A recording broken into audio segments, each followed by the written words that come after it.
whai te pono, whai te aroha mō te oranga tangata. Kia puta ki te whaiao ki te ao marama. Haumi e, hui e, tai ki e. Kia ora. Tihau mauri ora.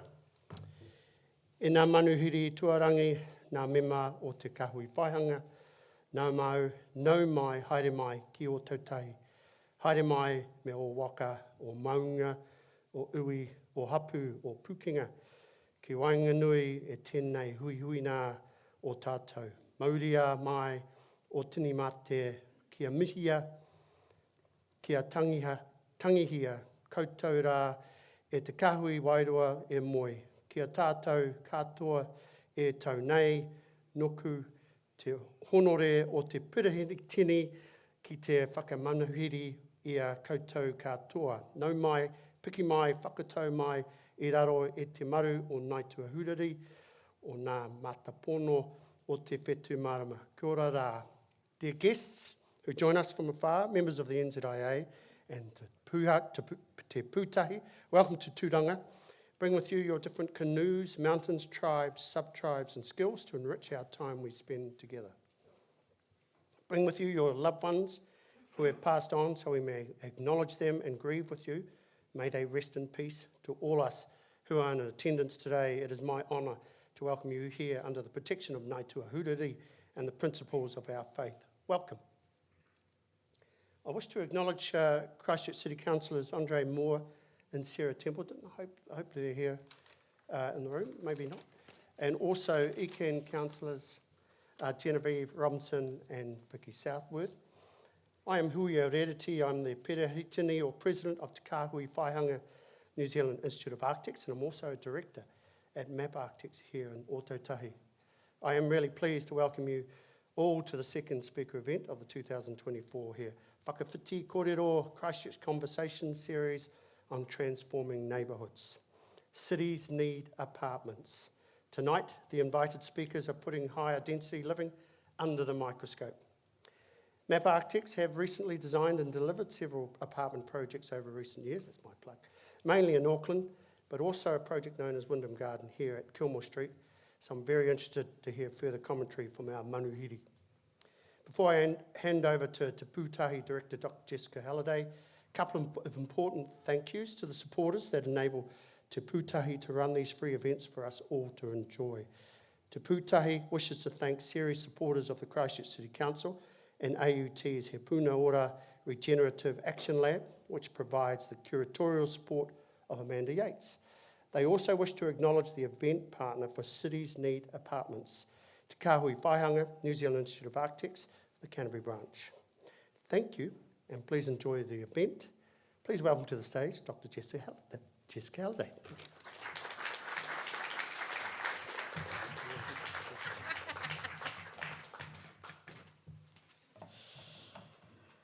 Tēnā koe Huia. Kia ora koutou, ki te mana whenua o tēnei takiwa, Ngāi Tūāhuriri, kei te mihi, kei te mihi, kei te mihi. Ko Jessica Halliday tōku ingoa, ko ahau te kai whakahaere o te Pūtahi, Centre for Architecture and City Making. Good evening, everyone. Thank you, Huia, for your welcome, and thank you all for joining us here in person and online this evening. I'm Jessica Halliday, I'm the Director of Te Pūtahi, and it's my pleasure to introduce this evening's event. For those of you who are new to this series, Christchurch Conversations, He Whakawhiti Kōrero, and to Te Pūtahi, for us, we're an independent third sector, aka non-profit, organisation who've been working here in Ōtautahi for 12 years, seeking ways for more people to get involved in the shaping of our city, out enjoying Ōtautahi Christchurch and working together for a better, more regenerative future in this place. Ultimately, we seek what I suspect many of you in this room want, which is a healthier and more equitable urban environment that better serves the living systems of this planet. He Whakawhiti Kōrero Christchurch Conversations began 10 years ago in 2014 when it was initiated by Christchurch City Council. It's a program of free events held every year throughout the year. There's usually only 4 or 5 that invite local, national and international speakers and leaders to address vital urban issues and concerns for our city's future. As Huia introduced, tonight's Christchurch Conversations is called Cities Need Apartments. And it's quite plain that we should be building more apartment buildings in Ōtautahi Christchurch, both in the city centre and in larger suburban centres close to hubs of activity and well-serviced transport networks. There's a really strong case for more compact living to help us address critical issues like the housing crisis, the climate crisis, and the biodiversity crisis through more efficient use of land and infrastructure and shared services. More compact living supports the reduction of emissions and frees up land for all-important green-blue spaces, supporting greater biodiversity, resilience, and the potential for growing food closer to where we live. It can also bring other significant benefits, increasing community, sociability, improving livability through easier access to centres of employment, education, services, entertainment and culture. It improves the economic prosperity of nearby businesses and contributes to more vibrant neighbourhoods and a lively city centre. So why aren't we doing more of it? We already have mechanisms in our district plan to allow for the development of apartments. And for those of you who keep up with planning legislation and policy, the National Policy Statement on Urban Development, which was brought through the previous government, which enables greater density, is staying under the current government. Tonight's events explores many aspects of the design and development of apartments, from the perspective of architects, developers, landlords, tenants, owners and dwellers. And I hope they'll help us understand better why and how we can build more apartments and do them well. As an architectural historian, I also wanted to provide a really quick look at the historical context in Christchurch, because we might not have been building enough of them, but we do have an established history of designing and building apartments and living in them, with some notable and not so great examples. Apartment design, development and living is not a new aspect of our urban lives, but we keep thinking about it and talking about it and treating it as if it is. So here's your quick history lesson, only 4 buildings. We've been building them here in Christchurch for nearly 100 years. That is Victoria Street. Does it look like Victoria Street to you? Possibly not, except for the clock tower, Mount Fitz clock tower, and behind it, the Victoria Mansions. This is a painting by celebrated painter Bill Sutton, made in 1939. And Victoria Mansions, which I believe have still not been repaired, but I understand there are plans to, not just to repair them, but to add another story to them. They were designed in 1931 by Heathcote Helmore from the well-known Christchurch architectural practice Helmore and Cottrell. And they were constructed between 1935 and 36. Think about what you know about the 1930s and the economic challenges that were happening, but we still got this great apartment building. It was a block of 21 flats, designed in the modern style with a reinforced concrete frame and brick infill walls and a cement finish. And it has stylised classical detailing in an Art Deco style lift that I desperately hope is still there and will be there when it reopens. There are 5 flats on each of the 4 floors and a penthouse, and they were a mix of sizes. There were 3-bedroom and 2-bedroom flats and bedsits. I hope a lot of you know this building, the Dorset Street flats. These are acclaimed, celebrated flats designed by a young Miles Warren in the late 1950s for himself and his friends to live in when he was really young. The idea was that each of them would have a flat to live in and a flat to rent out to provide them with some income. There were 8 flats in total, and still are, arranged in 2 blocks, each with 2 flats up and 2 flats down. These buildings ushered brutalism and a new form of economical living into our city's fabric and into our residential experience. Each flat is around 45 square metres, and the interiors have an open plan living area with divided separate areas for bed and bathrooms and a separate kitchen that all open off the living area. They're really simple. The ground floor flats open onto lush garden courtyards. The first floor flats have deep balconies running the full width of the flat, and they have the great advantage of facing and running north, running onto the street and facing north. You might not remember this one, designed by Don Donathorne and built in 1962, Cambridge Court on Montreal Street, where it once was. A rectangular block, what architects of the day might have called a slab block, built on a regular grid. It contained 15 two-bedroom apartments on the living floors and garages at ground floor level. It had wonderful views with balconies to the west, and it set the pattern for a collection of apartments designed by Don Donathorne, most of which, like this one, were demolished after the earthquake. In the 1990s and the early 2000s, architect Peter Bevan, who'd been designing multi-residential buildings here and in London and in Wellington for a few decades, designed several different buildings, many of which are still standing, for different developers. But this is my favourite, St Mary's Apartments on Colombo Street. It's a mixture of typologies. It has apartment buildings and terraced townhouses that are grouped around two central courtyards. The brief was simply for higher density housing of 1 and 2 bedrooms, and the planning requirements actually allowed for 4 stories over much of the site. And in the end, the scheme ended up with 72 apartments and underground car parking. So yes, there was car parking, but you could not and you cannot drive your car right to your front door. The building's forms and arrangement on site allude to the courtyards and steep roofs of the Arts Centre and Christ College, and Bevan really liked and advocated for the architectural traditions of Christchurch, and in particular the work of Benjamin Mountfort and the Gothic Revival. And in these and other buildings, Bevan provided a model for the dense, multi-layered urban fabric that he longed for, but is often found missing in modern New Zealand cities. So while we've had a history of some notable and celebrated apartment buildings, we do face different conditions today that might explain why we are not yet fully embracing this opportunity to build more densely with gusto. So our speakers and panel tonight will explore this and other related issues in detail. So I'm now briefly just going to outline the shape of the evening and introduce our speakers. They'll all be briefly introduced now so that the evening simply flows on without any further interruption from me.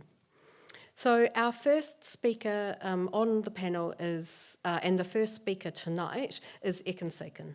Ekin is an urban designer committed to multi-dimensional discourse to tackle the challenges facing our cities. She is a registered architect with 2 decades of experience in architecture and urban design. Ekin is Principal Advisor Urban Design at the Christchurch City Council and is active in several industry bodies, including Te Kahui Whaihanga New Zealand Institute of Architects Canterbury branch and the Urban Design Forum Aotearoa. Ekin's going to kick us off tonight with a brief presentation covering the need for doing higher density apartments well and what this actually looks like. Our second speaker is architect Tania Wong. Tania has worked on industrial and commercial projects in Toronto, London, and Tāmaki, Makaurau. Since its founding 15 years ago, she has been head of architecture at Ockham Residential in Tāmaki, Auckland. Tonight, Tania will give us a brief overview of some of Ockham Residential's medium-density residential apartments, those buildings. And after those 2 brief presentations, Ekin will chair a panel discussion with Tania and 3 other panellists. The other panellists are Bradley Nicolson, Jane Rooney, and Mark Darbyshire. Bradley Nicolson, with his family, lives and works and worships as part of the Oxford Terrace Baptist community here in Christchurch, where Bradley worked as general and project manager for 10 years. And he's still involved in property development and of various churches and trusts across the country. He project managed this project, the Oxford Terrace Baptist Community Development that he now lives in with his family. It's a mixed-use development which has commercial offices, a cafe, a public venue for hire, and spaces for music and worship, alongside 14 new homes. And half of those are leased for social housing. There are a couple of affordable rentals in there. There are 3 dwellings for church members, and others are rented as flats for students and young workers. So just to give you some context for Brandley, so that when he joins the panel, you know what he's involved in. Jane Rooney is a principal and registered architect with over 25 years industry experience who has recently become a Central City apartment complex dweller. She's been involved in all the multi-unit residential projects delivered by the Architectus Christchurch studio, including the Bedford Apartments, so these are those, Atlas Quarter, and the new 20-unit public housing complex on Riccarton Road designed for Kaina Ora. The final panellist to introduce is Mark Darbyshire. Mark lives here in the Atlas Quarter, the largest apartment development in Ōtautahi, where he is the body corporate chair. He's passionate about turning Ōtautahi into a vibrant, sustainable, world-class city. And Mark is also an analyst, actor, and JP. So after the panel discussion, so they're going to form the panel, and that will be the bulk of the event. And then after that, we finish, as we always do, with a poem or two. And we're delighted to have Lee Fraser as tonight's poet. Lee will be introduced by Ciaran, who is helping Te Pūtahi select the poets for this year's Christchurch Conversations. Of course, when we do get to the panel discussion is when you can also ask questions. So whether you're attending this event online or you're in the room, you can ask the panel questions by texting your question to 021 110485. You can record the number now, but this slide will also be on the screen during the Q&A. To our online audience, you have the option to ask questions either via the chat function on YouTube or to text them in. Up to you. Questions from both sources are conveyed to the panel by the Te Pūtahi team. So we'll field questions from both sources, and apologies in advance, there's every chance we won't be able to put all your questions to the panel, but we'll do our best. It's my pleasure to welcome Ekin to the stage.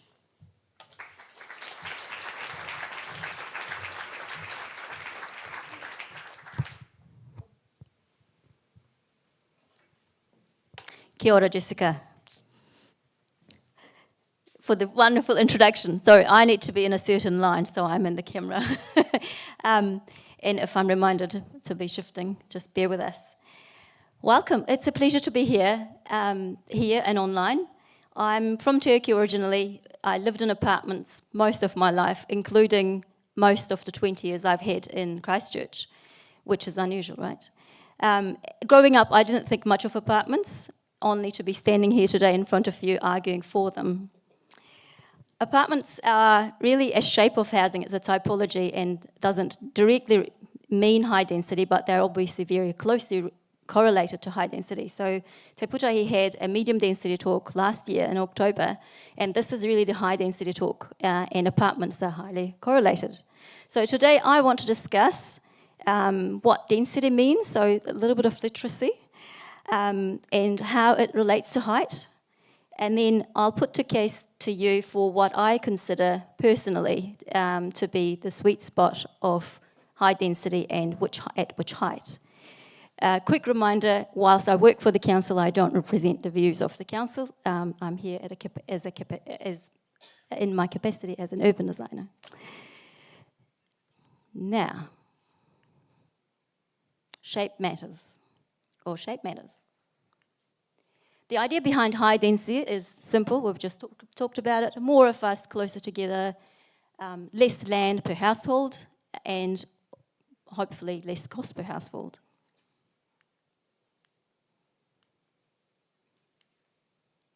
But why? Is efficiency enough reason to do that? That is not the... sorry, this was the right slide here. Now, the idea behind apartment typology, not just high density, is that we start to layer or stack what would be at the same house occupying a smaller piece of land. So that is slightly different from just dividing and making the houses smaller and smaller. And why would we layer? because it gives us choice and diversity in options of how we can configure each layer. And it gives us the opportunity to create a community out of the diversity that we can achieve in that layering, all on the same footprint. Now, the cities are based on the promise of maximum interactions in the minimum time. So that's why being closer together gives us more time. Now, in here, there's a lot going on this slide, and thanks to David Sim for providing this for me. Now, I want to highlight the top floor for how it can be differently shaped, because it's freer from other restraints that other layers don't have. And I also want to highlight the ground floor, where we can see a diversity of uses. It's not just residential activities that can happen here, because that is the front door of a building where it touches the public realm.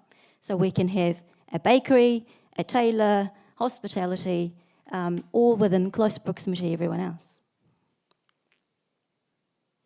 Now, what do we mean by density? Technical moment.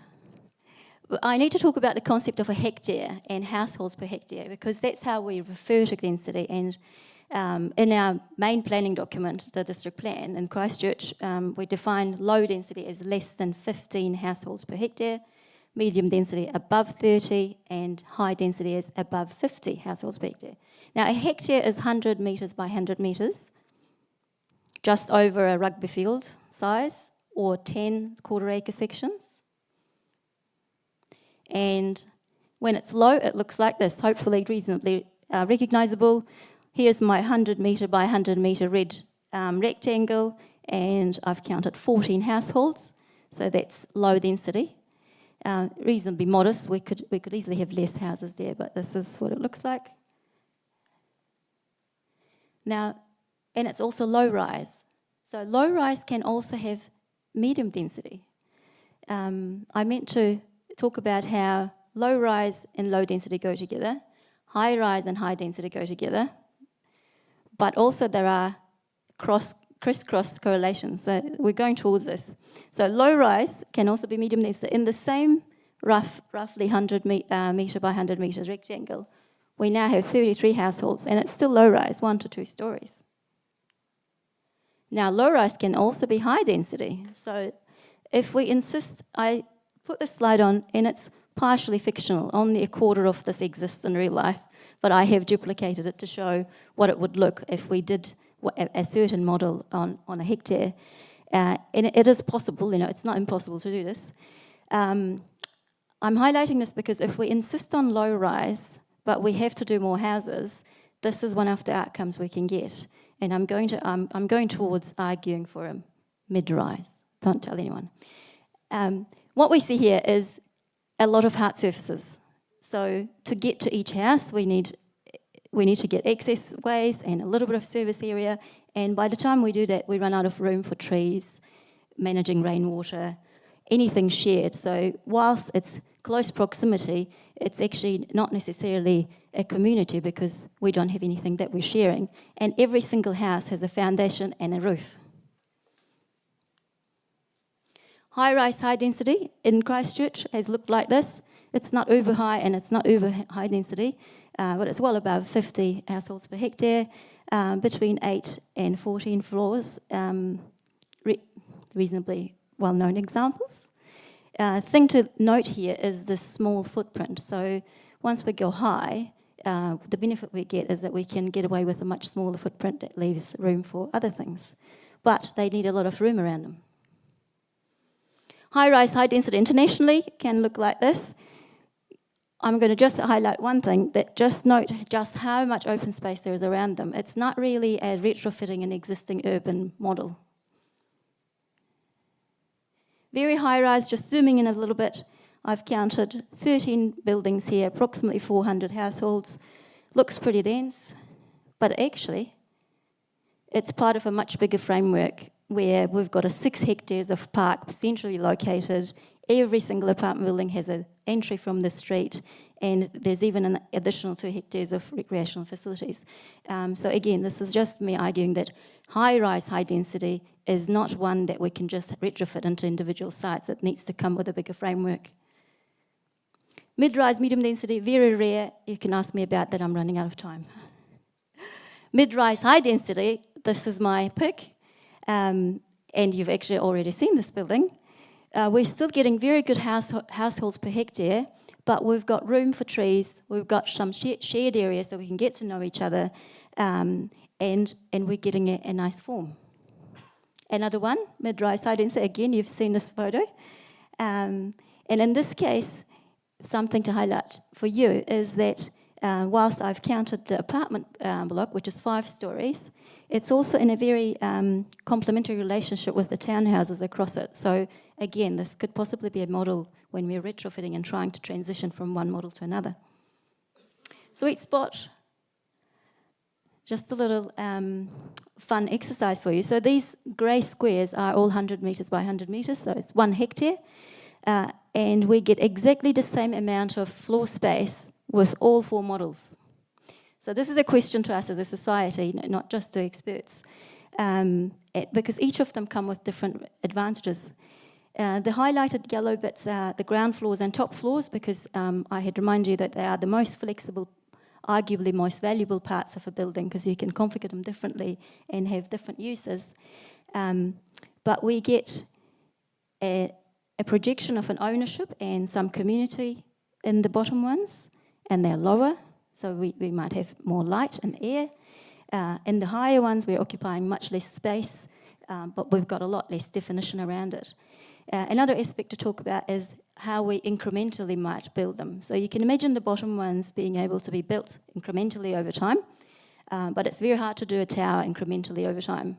And it applies the same when it comes to the end of its life. So if we are renewing, renovating, or replacing a building, it's much easier to incrementally do that in a low-rise, dense environment than it is in a high-rise, high-density environment. Remember this one? And just a reminder, the ground floors and top floors are king. My pick, again, mid-rise, high-density. It does exist in Christchurch. The last one Jane has been involved in, and we're going to talk about that potentially. And why do I pick that? Because building heights are comparable to tree heights. So we get the maximum benefit of trees. We're not fully dependent on lifts or mechanical services. Sure, we need lifts from 4 stories onwards, but if your lift breaks down, you can still imagine going up to 4th, 6th story, but maybe not 18th story. Make or break factors, yes, they can be done badly and have been done badly. They can be too tight, the ground floor living can be too stressed if there isn't enough buffers, it can be too anonymous, and we can lose human scale. But they can also be done well. We get the choice of size, cost, and form. We can have shared spaces to meet people and have the community, as well as some private space for ourselves. We can personalise, and we can have buffers on ground floors if that's not commercial and we want to live on that floor. Top tip, trees, trees, trees. Apartments need trees, and the height need to be comparable to trees. They're the best privacy screen you can have. Thank you for listening to me. This is an actual photograph, it's not photoshopped, just to show you if you want to go really, really high, you need enough space to fit a dinosaur.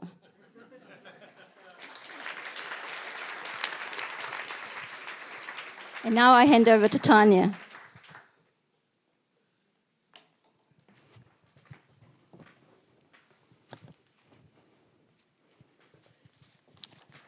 Thanks, Ekin, for the introduction. And thank you also, Jessica. So a little bit about Ockham, which was mentioned before. We were founded in 2009 by Mark Todd and Benjamin Preston, who had a vision to build a better Auckland. So far, we have developed 18 developments over 1,200 apartments. So I'm going to talk about some of the projects we've completed over the past 15 years. So it's going to be really quick.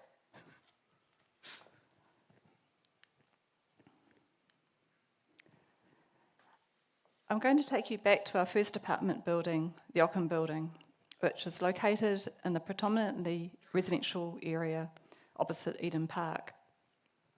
We didn't know back then if there was a demand for apartment living. We decided to sell 25% on the open market and retain 75%. We typically chose brownfield sites that are city fringe and close to bus routes or train lines, so building up rather than out.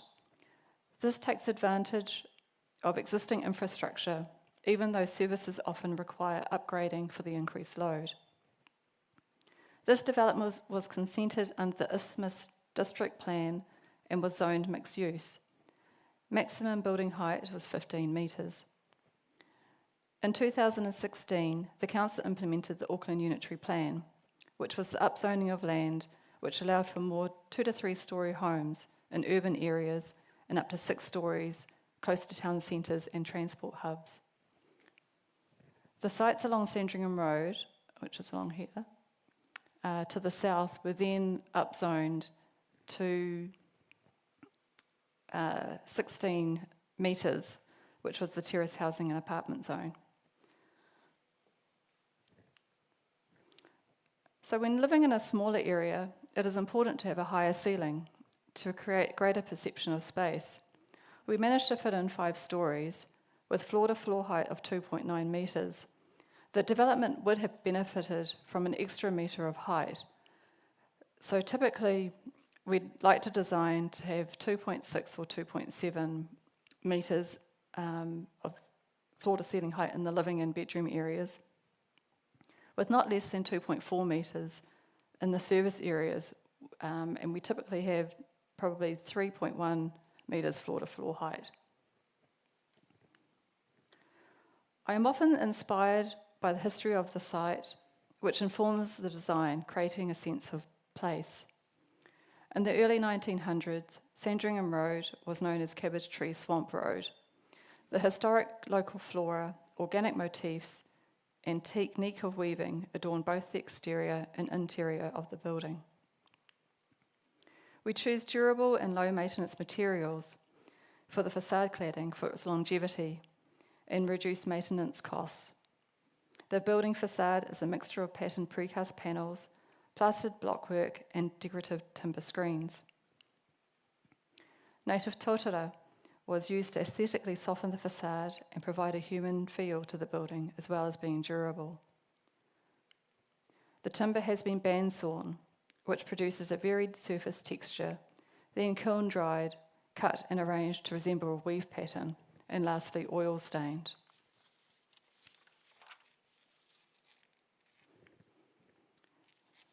This development is called the Isaac, located in Grey Lynn on a mixed-use site. There are 3 buildings with a total of 75 units plus 2 commercial spaces over 4 stories with 2 levels of basement parking and a private lane in the middle. The mass of the buildings are broken down by using bricks in 2 colours and patterned precast with varying texture and colour, which were also chosen for their durability and low maintenance.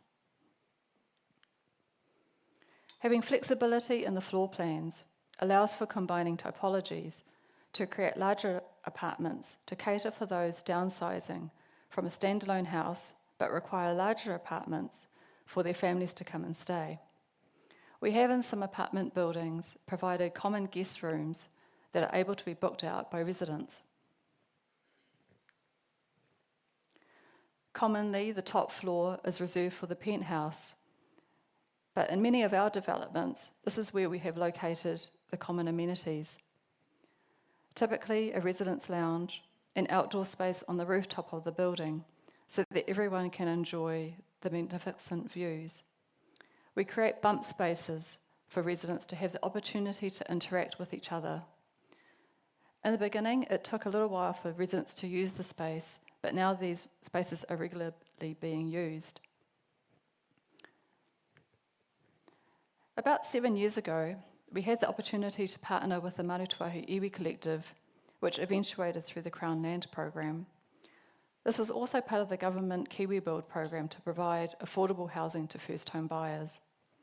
This first development was called Tūāhuriri, and it's proven to be an successful partnership, and we've now completed 4 projects together, with more to come.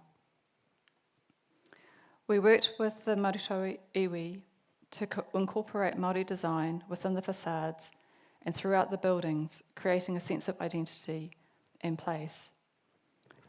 And this is called Kihi. The unitary plan removed the regulatory requirements for car parking and increased bike parking requirements, which opened up sites that were smaller or geologically challenged. The Daisy apartments had scooter and bike parking plus a shared car. This building was also certified as a Homestar 10 because of its sustainable initiatives. This next building is called Modal, and it's a build to rent, and it's also designed without car parking. We have now developed a few apartment buildings in urban areas where it was the first large-scale building, and in some cases started the regeneration of the area. There has been some community apprehension regarding scale and the appropriateness of the apartment typology. We have community open days when we've finished a development, so the local community can come and see the finished product, which I think helps a lot with the neighbourhood acceptance when they see the quality of the build. Irregular shaped sites also have some challenges with regard to layouts. Here we have 1 and 2 bedroom typologies. And I recently completed development Manaki in Whaihanga. Over 70% were first home buyers. This included Kiwi build and open market sales. This is our largest development so far, with 210 apartments in 4 buildings which are 5 and 6 stories high. Apartments can be playful and colourful. The project's pastel brick exterior draws design inspiration from the Art Deco architectures of Napier, Miami, and the patchwork effect of the villages of Cinque Terre. In larger developments, there are more shared amenities. There's an outdoor pool, EV charging, central hot water, bike storage, storage lockers, work from home spaces, residence lounge, and landscape gardens.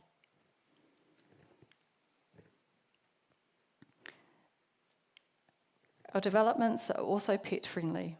There's lots of space to walk your pets through the landscape gardens. Colour coding guides people through the spaces with wayfinding and apartment signage.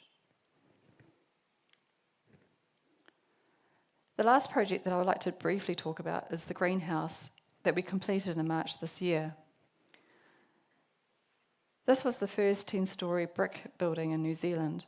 We worked with our engineers to ensure that the bricks wouldn't fall off in a seismic event. When we started conceptualising this building, it became clear that we wanted to create a landmark building, which reflected the unique natural environment of Tāmaki Makaurau. We had this picture of a kia wing that we took along to every meeting. We loved the deep blues and emerald greens of the feathers. There's also bright orange, yellow and black feathers hidden on the underside. The rich green tones of the Waitakere ranges were another source of inspiration for the colour of the green glazed bricks. And the native bird life inspired the chevron feather pattern that we have incorporated throughout various exterior and interior elements. There are approximately 150,000 handmade double glazed bricks on the exterior. They are made by Sanselmo in Italy, and 32,000 of these are also special bricks, classed accordingly to the number of sides being glazed and the shape of the brick. We don't often get to choose these beautiful bricks, but this is our premium product. We pay homage to surrounding existing arch forms by incorporating a series of elliptical arches around the ground floor, providing a solid yet elegant base to the building.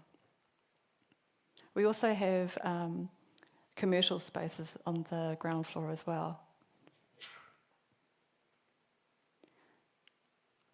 We had quite a few challenges during construction, such as shipping delays, rising material costs and shortages, and of course, COVID shutdowns.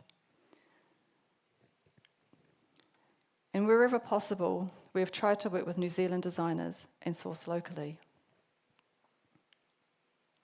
Natural black slate tiles reference Auckland's West Coast iron sand beaches, which adorn the lobby entry, paired with brass finishes which bring a warmth to the interior. In this development, we have incorporated a private dining room on level 1 as part of the residents' amenities. We had a table made from the salvaged Remu rafters from the existing building that was previously on the site. The interiors of the apartments also showcase walnut timber veneer, European oak flooring laid in a chevron pattern, slate bench tops and eel green glass pendants that are crafted locally by Monmouth Glass and Grey Lynn. I think home ownership has always been a part of the Kiwi dream. The price of housing has increased, making it unaffordable for a lot of New Zealanders. By densification and building more apartments, we are lowering the average house price, which means more people may be able to buy an apartment rather than a standalone house.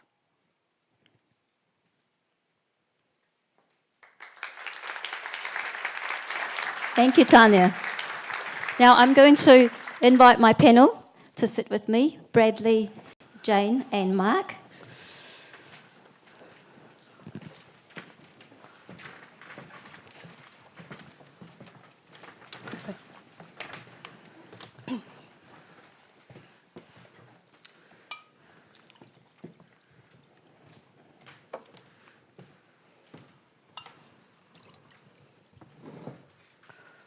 And you're allowed to ask questions. This is the time. We've got, we don't have the phone number. Yes, we do have the phone number on the screen. Thank you. Wonderful. So, thank you for that, Tania. And hello, Mark. Hello, Jane and Bradley. Now, I want to start. I'll start with Tania, just because she's just spoken and it's fresh what she's talked about. And we haven't actually coordinated heights, but I have noticed that the heights that she had in her buildings were the mid-rise I was talking about, like 4 to 6, maybe up to 8. How come that's possible? We hear that that's not feasible. Well, actually, I think once you get to the sweet spot of the 5 and 6 stories, it becomes more affordable because you're actually having more apartments, and so you can share the cost between that. But not as much as 10 or 12, for example. Well, the highest we've gone so far is 10. Well, the reason I ask this is because in Christchurch what we hear is that the mid-rise 4 to 6, perhaps up to 8, is very hard to stack up from our development community. Mm-hmm. So I was interested in that you were able to do that in Auckland. One thing we hear about is lifts, for example. Do you have lifts in your developments? We certainly do. As long as you plan for it as well, and also, of course, you need the lifts if you are going more than 4 stories. And we often have 2 lifts in the building as well. And my last question to you for now is, what do you look for on a site to build an apartment? So as with your developer eyes. I guess it's got to be close to transport hubs so that you don't necessarily need to have a car. And we also, lots of access to light as well. So a floor plate that's not that deep, but so we can get quite a lot of typologies into the floor plate. So are we talking a lot of street frontage? Is it useful? A bit of street frontage use. Corner sites are always really good because you get those double aspect. And if they are deep floor plates, sometimes you could do an atrium in the middle to create more light inside. Each site is different. And it's possible to put apartments. Thank you. So that's good to hear. Now, I'll move on to Mark. Hello, Mark. Now, Mark, you are the chair for the largest body corporate in Christchurch. For now. For now. Apparently there's another one, a competitor coming up. Can you tell us what a body corporate is and why people are so scared of it? Yeah, so I think people often think a body corporate is some big, scary other entity that they're going to have to deal with when they buy into an apartment complex. But a body corporate is just the collection of the owners. And so it's part of the apartment community that, because you own these buildings together, you can make decisions collectively about what's going to get done to those buildings and the maintenance and so on. So the body corporate is just the owners. And then that's a legal entity created under legislation. And then they can elect a committee, so you have a smaller number of people who are really involved in the day-to-day admin of what's going on, and then you tend to hire a body corporate manager to look after the actual maintenance and the admin and running votes and sending emails and all that kind of stuff. But so I've been on the body corporate committee for a few years now and eventually became chair, and for me it's just a really good way to be connected with what's going on and to be connected with all the people in your apartment community. And the other thing I would say is if you're ever going into an apartment development and thinking about getting involved in that, it's great fun. And I'm part of a group called the Body Corporate Chairs Group, BCCG. We've just started a branch in the South Island, and we're here to support body corporates and committees and chairs, because it can be a bit daunting when you've got this huge building that you suddenly feel responsible for maintaining. But you know, there's a wealth of experience, especially in Auckland and Wellington, and they really want to share that experience and support us as we go on that apartment journey. Thank you. Jane, are you part of a body corporate? We are, yeah. What do you think about it? Well, I think from our perspective, we were really looking forward to not having to do the garden, not having to worry about the outside of our property. I mean, the average New Zealand home is not very well maintained at all, and we should all have so much money in the bank to look after our homes, but we usually end up spending it on something else. So I'm giving my money to the same body corporate, I believe you are, or the organisation, and they're going to look after it for me. That's a bonus. Now, I understand that you moved to an apartment complex recently. Why did you wait so long? I think, stage of life. I would have been quite keen to move into one of the apartment complexes that architect designed several years ago. It wasn't right for us, but I worked on my husband over the course of a couple of years, and we did make that change, and the lifestyle changed, the chance to live a little bit more sustainably, somewhere smaller, with less stuff. I've really looked forward to that, and being able to walk to work has all been a great positive move. Although, full disclosure, we still live in a house, a townhouse or a terrace house, which is sandwiched between two apartment complexes. But I like to refer to it as a gateway property to the next apartment building we're working on. So I've still got a little bit of work to do. Small steps. Yeah. And Brandley, the complex that you live in and have helped to develop sounds like a very diverse community. Do all people need to be associated with the church to live there? No. So it's a mix. We've got 50 people that live on our site across the 14 dwellings, a mixture of apartments and townhouses. And then we've got 9 NGO, various organisations, and then we've got a church community. But we don't have the body corporate. We have all of our apartments are under a shared ownership, or the church owns them. And can you tell us a little bit about your household composition? Because you live in the complex. Are you a single person living in an apartment because that's the only type of person who lives in apartments?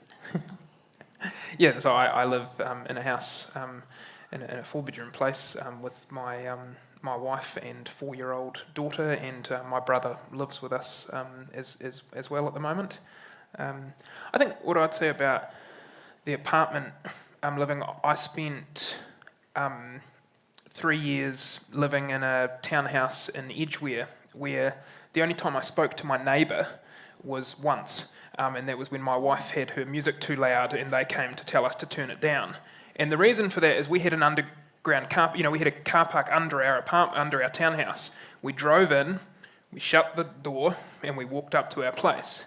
And that experience informed what we've done, and so we've brought all of ours around a central courtyard which all face into one another. And so whilst I've got my people living in my dwelling, I'm forced to interact within that centralised bump space with all of our neighbours. And my daughter's favourite thing is, when the other kids come home from school, is they can all play around in the courtyard together. Now, I want to ask Tania about vehicles, because we're just picking up on the vehicle comment. Do you cater for vehicles in your developments? Yes. And how do you do that? We sometimes have basement car parking if the site allows for that. So we generally either excavate down, or if we've got on-grade parking, then we have a bit of that with, but then we screen it also with apartments, so it doesn't actually, you can't actually see the car park. And is it one-to-one? Does every apartment have a car park? Generally, the last one we've just designed is one-to-one, except for a couple of the bigger apartments have actually 2 car parks. So it kind of depends on the area that we're designing and depends on the site whether we can actually fit the car parking in. So as I showed you before, there was smaller sites that is really hard to get car parking circulated in. But you have developed some of those as well. We have. And were you able to sell them, rent them? Yeah, I think at the Daisy Apartments, it took a little bit of time to sell over, but then, there was a bit of controversial things that happened with Mike Hosking. He's kind of said that he wasn't going to buy an apartment unless it had 3 car parks, and so that kind of actually spurned on the apartment sales, and we were sold out after that. Certainty of neighbours or non-neighbours. On that point, I'd like to ask what each of you think makes or breaks apartment living. What is the key thing that really sizzles in an apartment living? And actually, Bradley just touched on that. And then also, what are some things, some challenges that are solved with solutions or without solutions? So shall I start with Bradley? What makes it for you, and what? Mark. Mark. What makes it for you, and what would break it for you? I think what makes it for me is the community, that connection with all your neighbours, so many people together, and like we have a Facebook group, and you walk past each other and interact with each other, and I would like to see more of that community. I would like to see it become more accessible and more diverse apartment living than what it is at the moment in Christchurch. One thing that can break it is difficulties with addressing systems and trying to get to the right door and things like that. So if you have just a really tall apartment building, obviously there's only one entrance and it's pretty straightforward. If you've got a large complex with lots of buildings and pedestrian-only accesses, the addressing system can be confusing, and getting your Uber Eats delivery or your courier to the right building can be a problem. So anything that can be done to make that run as smoothly as possible for future apartment developments, I think, would be a bonus. Have you solved that problem? I've made sure that Google Maps takes you to the right building when you type in the address, so that's a win. but you can't guarantee that people know how to use Google Maps. Excellent, thank you. Jane, what about you? I need to talk to Brandley because I've got a letterbox on Manchester Street and still the courier can't find me. But luckily work's a 5-minute walk, so I can get my delivery there. I completely agree with what Brandley says about providing those community spaces or outdoor spaces or areas for people just to converge, either by accident or on purpose. As a designer also, I think acoustics is key. It's great to be able to chat to your neighbours, but you don't want to hear them when you're, in bed or having your meal and they're having an argument next door. Also, fire is pretty critical, and we've seen that overseas. Just getting those basics right is pretty important. And are they solved in the place that you live in now? Can you hear your neighbours? I don't have a neighbour on one side, so currently. Close, but not been fully tested yet. Okay. Bradley, what about you? People, value and time would be my 3. So people, the ability to have a community that you're part of, and we have just about a birthday party every weekend that people are inviting each other to, or community events, and so the benefit for that community. Value, our collective, we have shared internet, power, e-bikes, various other things, and it's a lot cheaper to live day to day where we are than it is elsewhere, and time. For me, living in the centre city and working in the centre city, I think for our family of 3, we use our car on average 50 kilometres a week. So I don't spend any time commuting. The amount of time that I have in my week for work, family and recreation is significantly improved by living in a dense community. So my people, value and time. The difficulties, one of the ones that's probably surprised me, I thought having a lot of people living in one spot would be a deterrent for crime, but it seems to have not been that case. I think when you put 30 bikes in one shed, it seems to attract people wanting to steal them. Same with courier parcels. The number of times, I never had that when I was living in a private dwelling, but people track the courier vans, and even though we've got cameras, they're waiting there to steal the parcels. That's been a disadvantage, I think, of that density. And there's a few.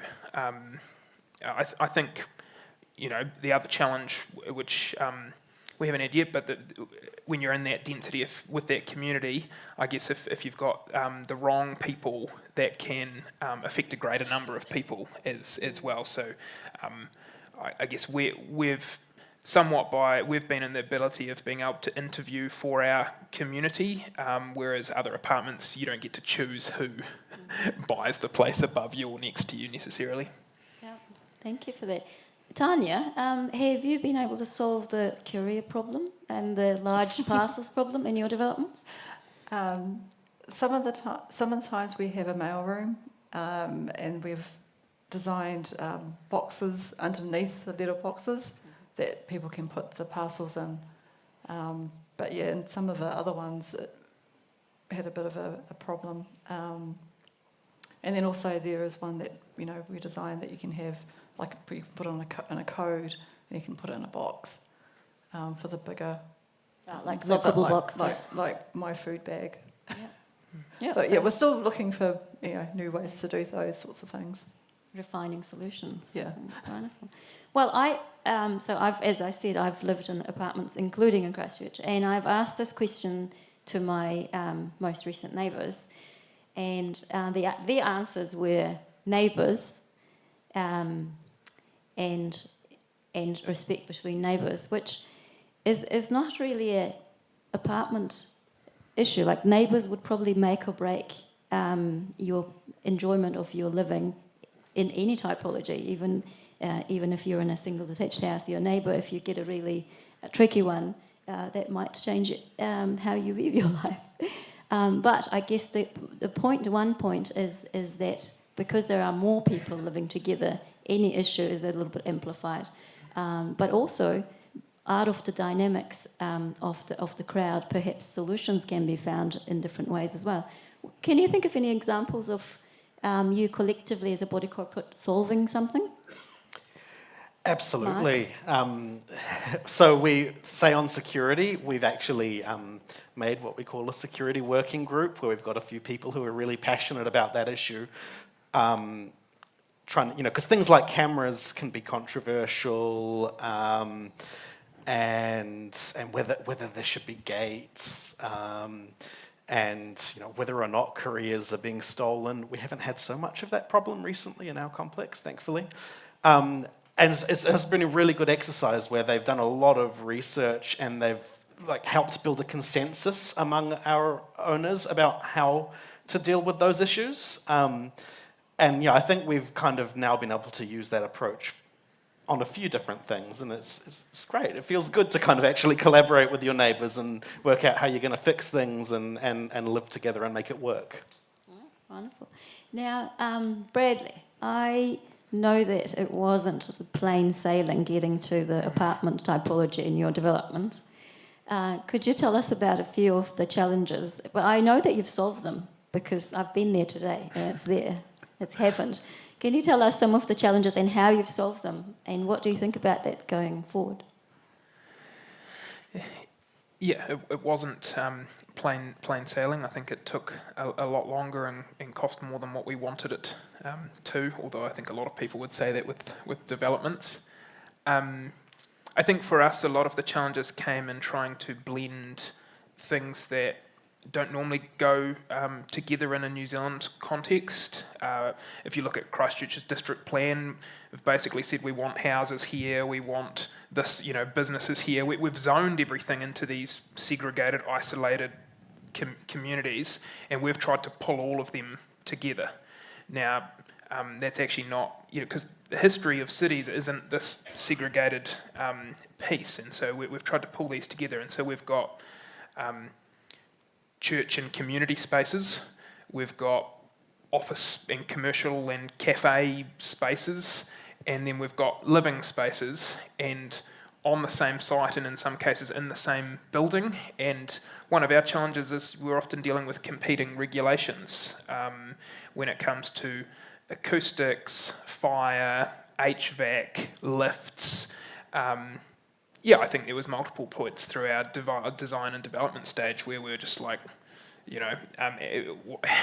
how do we do this? And I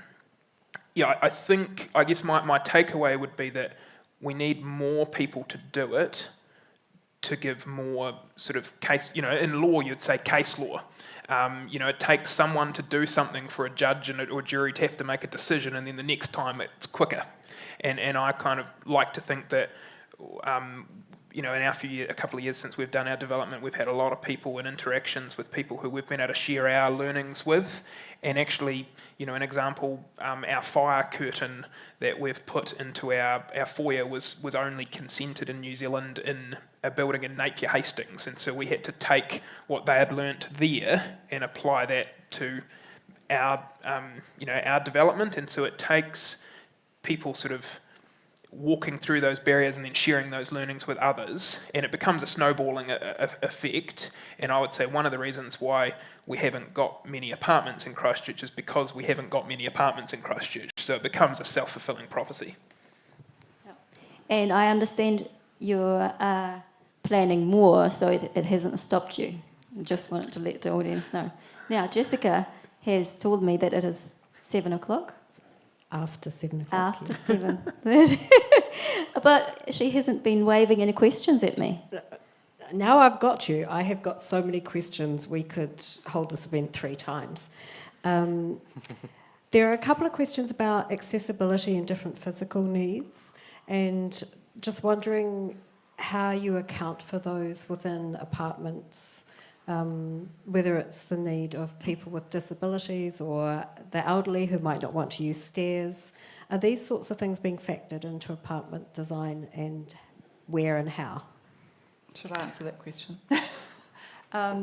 Yes, it is being designed because we have got lift access, even though apartments don't have to be, like the stairs doesn't have to be accessible.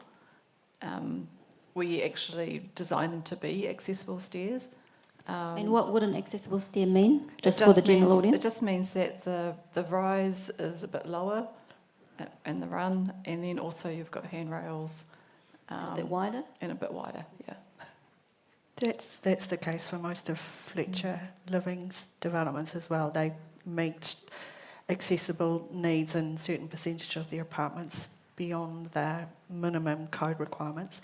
And when we did the Recton Road apartment building for Kaingaora, that was particularly for their clients with higher needs. So, that's got a instead of a bike room, it's got a room that for mobility scooters. It's obviously got a lift. It's got, shower rooms designed to get your wheelchair around, and the same with the kitchens. And some of those units have a carer bedroom, so they're typically one bedroom, but they allow for that as well. So, yeah, it's happening in different sectors.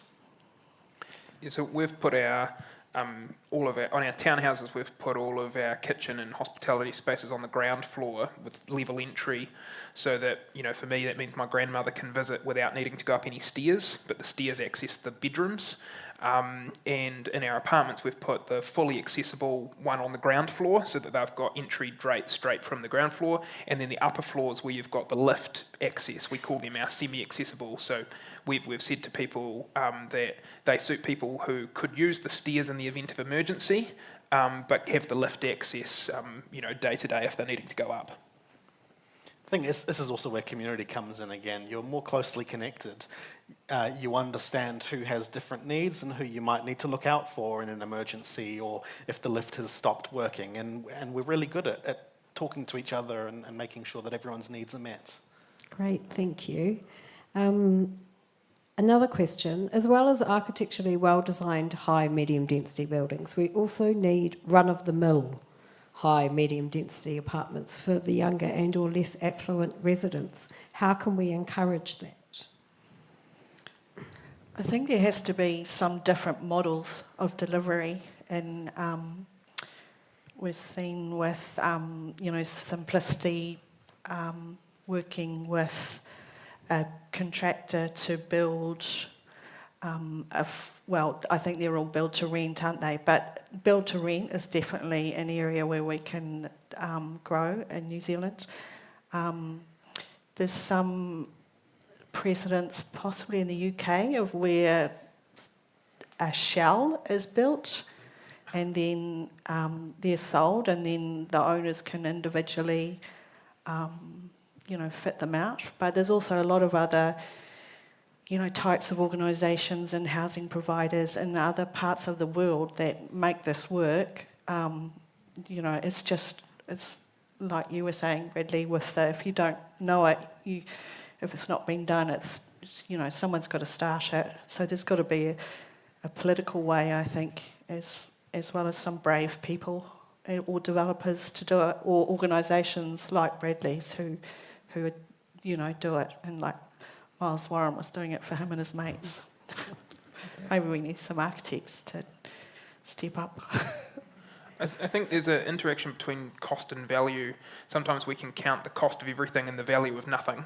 And I would say good things don't necessarily have to be expensive. And we've achieved pretty good square meterage with pretty good outcomes in terms of the value. So I think there can be a mixture between both. But I think with any community, there's a variety of housing needs, and it's the same within apartments. I mean, you've talked about the different types of apartment buildings that you've done at different price points, but the big benefit of apartment living is that your land cost gets split over the number of places, and so you can actually achieve a lot greater cost per. Like for us, our value per bedroom is significantly cheaper when we've done a higher density development. Yeah, and we've often provided, different price point choices for people. So yeah, we have our premium product, which is the greenhouse, the once in a lifetime project, but we also have all of our affordability, affordable homes as well. As a city, we need to, I think, now send the message that we're ready for apartment living and that we're ready for affordable apartment living. And, so that as a community, giving that impression that we're ready for developers to come in and build them. It means the council putting in place, which they've got the chance to do over the next month or so, the kind of rules that will enable that kind of more affordable apartment development. And it's getting the rate settings right to encourage more efficient use of the infrastructure and the roads that already exist. So if we can get all of those things right, Christchurch will be much more appealing for apartment developers to come in. There's a question about avoiding single aspect facing apartments. Tania, have you found ways to mitigate avoiding single aspect? It could be south-facing apartments or any issues that come up with single aspect units that might face overheating or lack of cross ventilation. A lot of our apartments, because they're a little bit, the smaller apartments do have a single aspect. We also try to mitigate the number of south-facing apartments we have. So generally, we wouldn't have too many south-facing apartments. It would be either east or west-facing, and some of the bigger apartments can have double aspect because typically our floor plate, it might have a central corridor with apartments on either side. So, there is a rule for us, I don't know if it's the same as you, that we have to provide natural ventilation for each apartment. And then also, apartments do tend to overheat rather than be cold. So, but we've also put in systems for that, which is like the heat pump system, which is also the cooling system. Just a quick question to add. Do you have any apartments that are larger than single bedroom that is single aspect? I don't think. Have you ever done any, Jane? More than a single bed? There may be one on the drawing board currently, but typically not. But I don't think, hand on heart, I don't think we've ever done south-facing, like at that Rickton Road. There are no south-facing apartments. They've all got good aspect. At the apartment building on Madras Street, it's part of Bedford Road. They are through apartments and... Yeah, so they do east and west. Yeah. Yep. But the same apartment. But, there's nearly always ways around it, but in that scenario, you're going to need more lifts than you would in... More cores. Yeah. Actually, I think we have in the smaller sites with our modal apartments that is because it's like in a triangle at the end, that has actually double aspect. It has double aspect. Well, the reason I asked because my study of various and hundreds of floor plates is that as soon as you do bigger than a single bedroom apartment, you actually start to occupy too much of that side anyway. So it's not actually that cost efficient to insist on a single aspect for a bigger bedroom, bigger apartment. Because you have to then line up all your bedrooms along the one aspect that you have instead of being able to be more compact. So it could be a symptom of having too many single bed or too small apartments, hence appearing to have too many single aspect units. As soon as you go larger, you will need two aspects for both efficiency and air and access. There's a great question about pet friendliness. Pet question. A pet question. Not a surprise in Christchurch. Do you have to sacrifice having a pet if you're going to live in an apartment, especially a dog? Obviously cats, maybe a little bit possible, maybe not. What are your thoughts on apartments and pets and how you Mark make it? Mark can tell us about this. It's up to each individual body corporate to decide what its rules are, but at Atlas Quarter, you're allowed a cat or a dog up to a certain height, or a bird, but I would hope that no one's got a bird as high as a dog. And anything above that can be approved on a case-by-case basis. So, I haven't got a pet because my apartment's quite small and I'm not home that much, and I'd feel bad having an animal there all the time. But a lot of people do, and you see them out walking their dogs every day, and it seems to work really well for them. Yeah, we found that a lot of our customers have pets. So, yeah. I had a cat until 2 weeks ago. Aww. No, she's gone to live somewhere else now. Bradley, do you have any pets in your complex? Fish and birds, and the ducks at the Avon. Yeah, we have mixed rules. There's other sort of constraints from our side of it with pets, because people don't own their places. But we certainly have people with dogs living within, dogs and cats living within some of our places. It's sort of with prior approval, and I understand that's what a lot of body corporates are. It's yeah, there's like an approval process to go through. So no barrier. There you go. I realise we've probably only got time for one more question, and Ekin, did you want it, or shall we pass it to one of the... I'm literally looking at about 25 questions, so sorry everyone, we can't get to them all. But they're wonderful questions. I would like to have a question from the audience. There's various questions about what regulatory or legislative changes you'd like to see to enable better outcomes. There's ones about how do you ensure that you get common spaces in higher density developments. There's one about how do you ensure that you get to take advantage of things like solar. We're not seeing a lot of apartments being developed with the benefits of solar panels, and I know Bradley's had an interesting experience with that. And are there any other particular legislative or regulatory changes that you think would really support better living in apartments? So maybe we could answer those three questions between us. So if someone wants to put their hand up for what regulatory changes you would like to see, who's best to see? It's probably better for you to talk to that, I think, because you work in Christchurch. I have a feeling most of regulatory changes will relate to building code rather than the planning legislation. But I think it's more important that you, with the experience, say what you would like to see, so I can help. I can try to influence in that area. Bradley, what would you like? What regulatory change would make your life easier with your next development? I mean, there's lots of specific ones, but I guess fundamentally I would say it seems like a wider approach in how we come to it. It seems to me like a lot of our regulatory systems are about stopping people doing things that have been done wrong in the past, and the regulatory framework isn't actually set up to incentivise what we want to do in the future.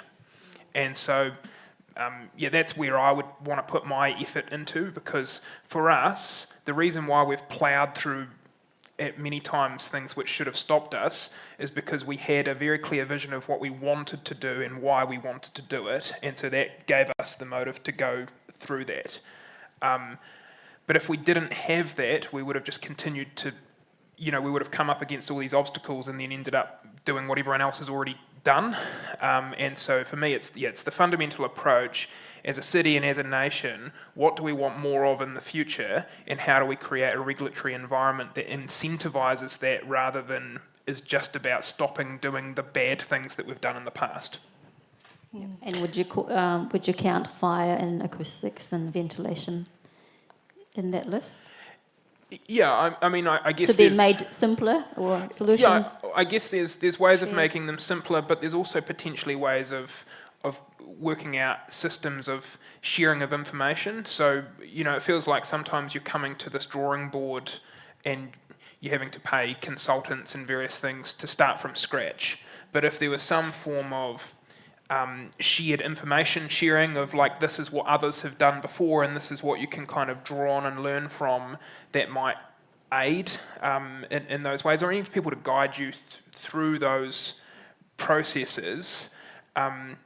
Like, I guess what for me I find fascinating is, as a developer trying to go to the council, is we have to pay for someone else to tell us what we've done is wrong or right. And it's just like, it's sort of an adversarial approach. Like, at a standpoint, our system is, it doesn't incentivise ingenuity and creative thinking and doing things in different ways. It incentivises telling you what you can and can't, what you can't do, just from an approach perspective. Yes, there might be a general concept in a lot of our legislation in the country that's about holding the bottom line rather than showing an aspiration. Well, that's right. The building code is the minimum It's you the need minimum standards, yes. to achieve, not to break the law. Yeah. And it does, I think it does allow for, reasonable standards. In most cases, it's got, ventilation, daylighting requirements. You can't have an apartment that's too deep now for the light to get back. That's recent. But I think, good design is always... On that, tell us how you incorporate shared spaces in a design. Well, that's obviously more challenging, but in the external spaces are obviously the one that we can address most of the time in a residential development setting. Just finding those little spaces, for people to stop and pause or have a little moment of reflection, but also those opportunities where you do pass your neighbours when you're going to your front door. Where does that happen for you in your current complex? It doesn't where I live at the moment. Like I I heard said, about a shared waste. Well, yeah, that's true, actually.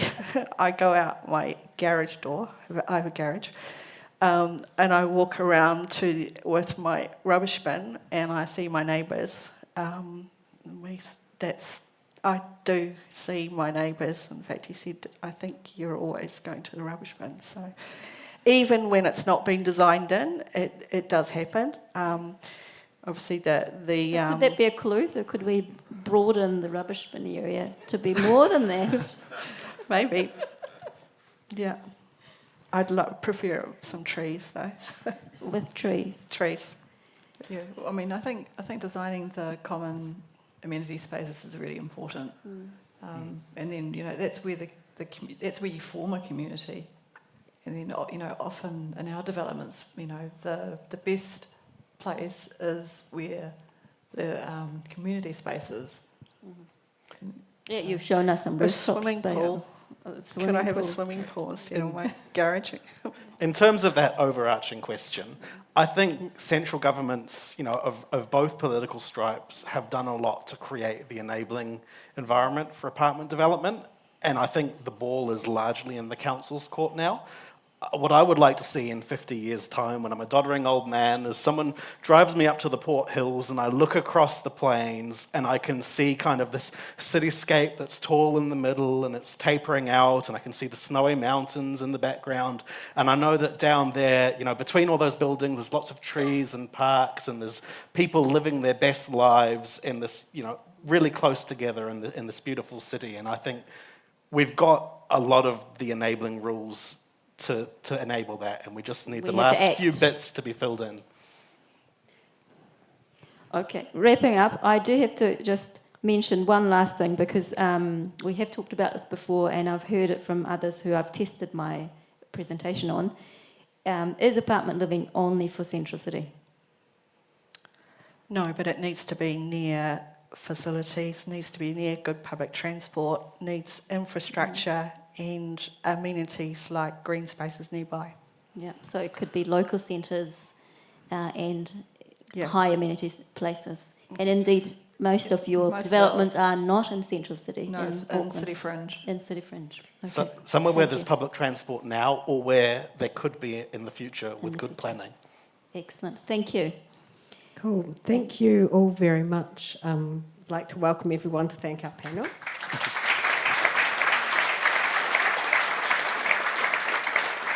And to welcome Ciaran Fox up onto the stage to introduce our poet.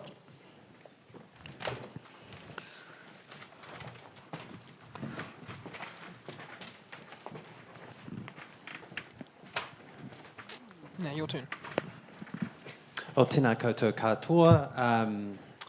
Ko Ciaran Fox, tōku ingoa. My name's Ciaran, and I'm a poet and public health specialist, and I'm very honoured to introduce our poet tonight. And those of you that have been to Christchurch Conversations in the past will know that Te Pūtahi does this beautiful thing where they invite a poet to participate and reflect on the thoughts and ideas and kind of, I guess, architects of language. So our architect of language tonight is Lee Fraser, who grew up in Aotearoa.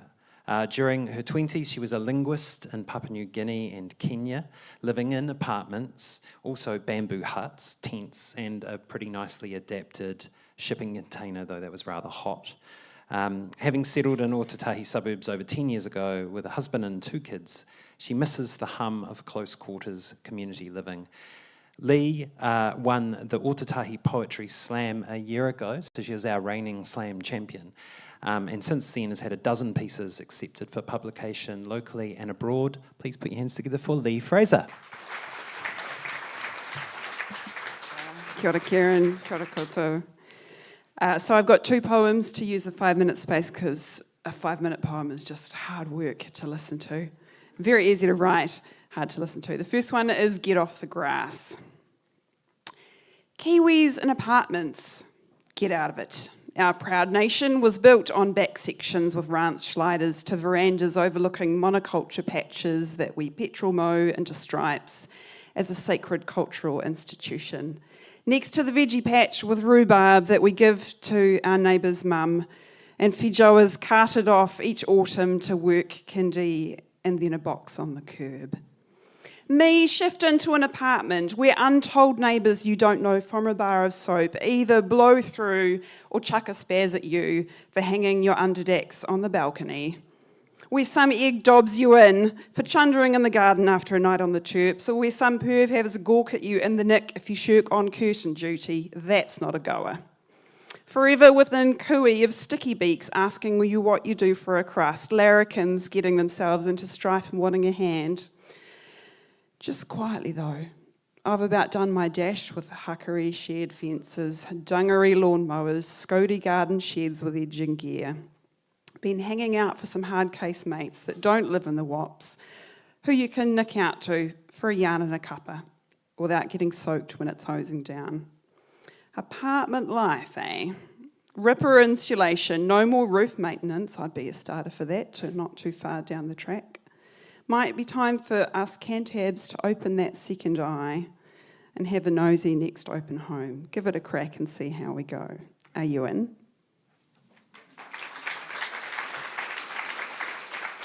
And the last one is Adjacent Strangers. Bundle me in, I am tired of isolation, hedges, fences, imposing driveways, adjacent strangers, pretending I can't hear your wine bottles tumbling into the yellow bin, pretending you can't hear my whiny kids bumbling through yelling matches. Sometimes I need to be apart. We've lost it. Other one? Cool. Okay. Sometimes I need to be apart. Mental hygiene, a part of life's essentials. Don't want a permanent party, part-time meddling. I want to be free. To get hermit time together with like-minded folks, where chats aren't all disclaimers. Together with other-minded folks, got to watch those echo chambers. To get their drift, to get heard together. Give me the collective tandem life, a cup of sugar, a couple of shy strangers, a carpool, a free stuff cupboard, an open door. Reactions to your impromptu self, device-free comments and likes. Apartments, sharing walls and ceiling/floor, sharing foundations, insulation, sanitation for the sake of occupation, transportation, relaxation, conversation, integration, moderation, demonstration, punctuation of the city with our exclamation mark. Gather us in, considerately, collaboratively, and if we feel the squish, then in our downtime, fling us out. to the ruminating long-sighted hills, to the river braids, to the prolific, botanic, historic, scenic, enticing life at our fingertips. Residential flora that consists of potted apartment plants is no more sad than suburban manicured or neglected buxus rectangles, short-sighted agapanthus, or one more camellia hedge. Neighbours are wild cards in detached homes and apartments. Should they drive you wild, so be it. Chase that other wilderness and return to a window half full of rose-tinted nor'west arches, clink glasses with beloved, with flatmate, guest, neighbour, friend, and call it home.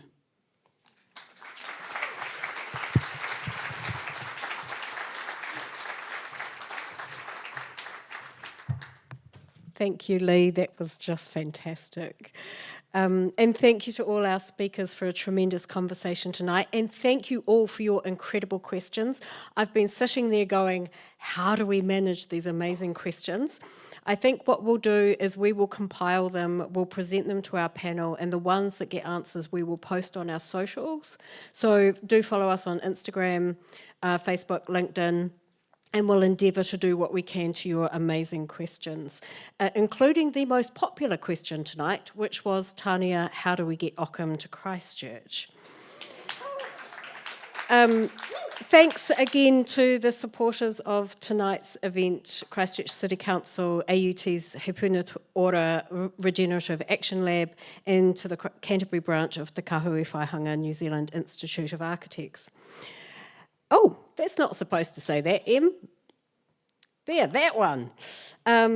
This event is designed not just to enable us to learn more by listening to our speakers in their conversation tonight, to be inspiring. We designed it in anticipation that from here we'll talk to others, we'll share what we've learned. This conversation is available from tonight on our YouTube channel for people to watch anytime. It's also a prompt to action, no matter our role, whether we're actively involved in design and development or planning and governance, or in advocacy, or a resident who cares about creating a better city. The decisions we make about how we house ourselves are critical to achieving a healthier and more equitable city that can also help more than human species and the living systems of our planet. The reality is, land is too precious to squander. A note, if you're interested in advocacy here in Christchurch and you're in the room, and we did get a question about what someone could do to help, members of Greater Ōtautahi, an advocacy group who supports these kinds of things happening in Christchurch, are here tonight, and you can connect with them at the back of the room. Also like to acknowledge Network Waitangi Ōtautahi, who are also here tonight, as they always are.